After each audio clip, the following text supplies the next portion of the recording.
Hello and welcome back to Stay for the Credits. I'm Badara and we've got a packed show for you today. Christopher Nolan is breaking box office records again. Gracie Abrams has dropped her third album and critics are, well, not exactly holding back. We've got a brand new Princess Tiana movie in development with Colman Domingo involved. San Diego Comic-Con is finally here, almost here. Marvel is about to dominate the conversation again. And sadly, we'll also be paying tribute to the wonderful Brenda Fricker. So grab your tea, your coffee, your overpriced cinema popcorn. Let's stay for the credits. Let's get into it. Okay, so let's start with the Odyssey. We have to start with the Odyssey because, wow, Christopher Nolan really said, you know what? Oppenheimer wasn't enough. The film is currently tracking for a 258 million global opening, including around 125 million just in the US alone. That would officially make it the biggest opening weekend of Nolan's career ever. Think about it. I mean, think about that for a second, right? This is the same director who made The Dark Knight, Interstellar, Inception, Oppenheimer, and somehow he's still getting bigger. It's insane. Over in the UK, things are like just as crazy. Every single IMAX screening at London's BFI IMAX is reportedly sold out to the end of August. The end of August. That's not normal. There's also talk that Universal could extend the theatrical exclusivity all the way to September just because of how high demand is. And honestly, good. I'm a huge believer that some films deserve to be in cinemas for as long as possible, not just living for 3 weeks in cinemas and then going onto a streaming platform and sitting there. This is exactly the kind of movie people should experience on the biggest screen possible. And so, you know what, Nolan? Good for you. What's really fascinating is how much leverage Christopher Nolan now has. After Oppenheimer won Best Picture and made almost $1 billion at the box office, the studios basically looked at him and said, what would you like to do next? And he was like, you know what? Give me Homer. I want to write that movie. And they said, hey, here's $250 million. Go away and figure it out. And he did. That's incredible. That's the position any filmmaker wants to be in. You dream to be in. The success of Oppenheimer gave him enormous credibility and leverage. The studio backed this incredibly ambitious project. And so far, it's paying off. Inception versus the Odyssey. Now, here's my question for all of you. My friend and I have been debating this for the longest time possible. What is Christopher Nolan's best film? Is it the Odyssey or is it Inception? Like, I hate to say it, I'm still team Inception. I know people will scream Interstellar. I know there's the Batman fans are going to be like writing their essays right now in the comments. I know some people are going to be like, what about Memento? But there's something about Inception that just hits different. The score, the ending, the hallway fight. Oh my God, Tom Hardy somehow making every single line sound cooler than it should. I mean, it's elite, if you ask me. Maybe the Odyssey changes my mind once I see it on a second viewing. But right now, I'm team Inception all the way. But what do you think? Tell me if I'm wrong. I'm sure you will. Let me move over to some music. Let's talk about Gracie Abrams. Gracie Abrams has released her third studio album, Daughter from Hell. Now, I've already posted a full review over on TikTok and on YouTube. So definitely go check that out if you want my complete thoughts. But one review has come in, and that's kind of dominating the story at the moment. So Pitchfork gave the album a 1.4 out of 10, which is an assassination. I mean, that's not even a criticism, that's a crime scene.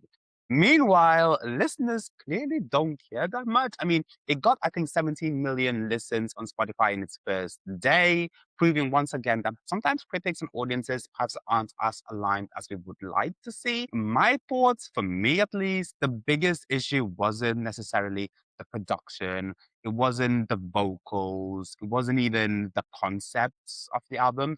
It was more the writing. I think clarity matters. A lot of the songs on this album feel a bit muddled. Sometimes it's really difficult to understand what exactly she's trying to say. Songwriting really is about communication. If I have to read the genius annotations, the producer's notes, and watch like 5 different interviews, 5 different TikToks to understand your lyrics, we've lost the plot at that point. That being said, Gracie Abrams is still incredibly young. Artists evolve. Taylor Swift didn't write folklore at 20. People grow. I genuinely think she'll improve. Sometimes your weaker albums become the stepping stones towards your best body of work. And honestly, I'd rather an artist take risks and put themselves out there than make the same album 4 times. So I'm sure the girl will continue to evolve. Let's just watch this space. Now, this next story genuinely excites me. Disney is reportedly developing a brand new Princess Tiana movie, I know, with Colman Domingo co-writing. Firstly, Oscar nominee, Emmy winner, one of the best actors working today. I mean, so that's already encouraging, at least for me. But here's the important part. This isn't a remake, okay? It's a spin-off. Thank you, Disney. You finally listened. So let's break it down. Why this matters, right? Is because one of the biggest criticisms of the Princess and the Frog movie, and I love that movie by the way, is that Tiana spends most of it as a frog. It's like calling something Spider-Man and Peter Parker spends most of the movie as a pigeon. Do you know what I mean? Like it doesn't make sense. So creating a new story where we actually spend more time with Tiana as, Tiana feels like the right move, and I am very excited. Also, Disney has learned something from the mixed reception of some of their live action remakes, especially Moana. Audiences don't necessarily want a shot for shot recreation anymore. They want something new. We live in this new economy. So expand the world, tell a new story, give us a reason to come back to cinemas to see this film. And it seems like that's what they're doing. Now, my favorite part. Who should play Tiana? I've got one name in mind. So, do you know Leah Saver Jeffries? So, she plays Annabeth in the Percy Jackson and the Olympians franchise on Disney. She's also joining the new Cheetah Girls reboot. Disney clearly likes working with her. She's charismatic. She's funny. She's already has a relationship with the studio.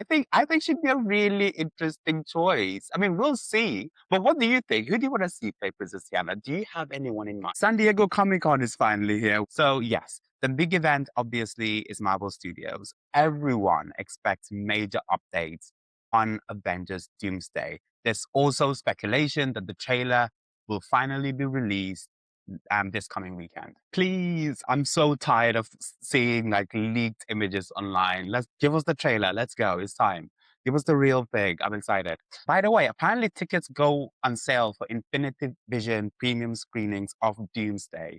They go on sale this Monday, so tomorrow. So if that happens, I wouldn't be surprised if they drop maybe like a poster to go alongside it. Maybe we'll see maybe some character work, something, they'll have to give us something, surely. Marvel loves timing these things together, so we'll see. However, the surprise of the season, DC Studios is skipping Comic-Con. They won't be in Hall H at all, which is honestly surprising to me, especially considering they've got projects like Lanterns coming up, they've got Clayface coming up, and of course, Superman, Man of Tomorrow. It feels like a missed opportunity. Now, I also understand that Comic-Con is an expensive endeavor. It's a huge investment for the studios. And maybe James Gunn looked at Marvel's inevitable Doomsday hype and thought, you know what? What's the point? We'll sit this one out. They're going to drown us out anyway. I mean, let's be honest. Marvel is probably going to dominate every single headline.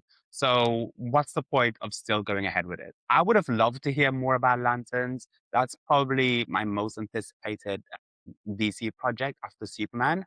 But we'll see. We'll see what they do. By the way, Doctor Who fans, I need you. I'm going to be interviewing Doctor Who costume designer Pam Downe, who worked on the Shooting Gatwa era of the show.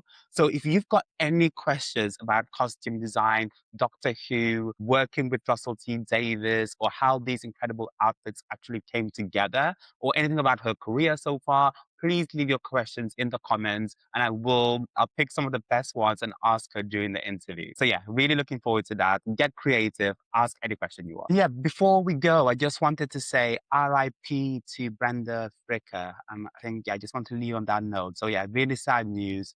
The Irish actress Brenda Fricker has passed away. Brenda won the Academy Award for Best Supporting Actress for My Left Foot in 1990, becoming the first Irish actress to win an Oscar. Many people of my generation obviously will know her as the Pigeon Lady from Home Alone 2, Lost in New York, a performance that somehow managed to be heartbreaking and comforting and all these things at the same time. She's an incredible, remarkable actress. She has an amazing career in film and television. So yeah, her legacy is cemented. So yeah, to her family and friends, we send you all our love, RIP Brenda Fricker. And that's today's episode of Stay for the Credits. If you've enjoyed today's episode, make sure you follow the podcast on YouTube and on TikTok. And we'll be on Spotify very soon.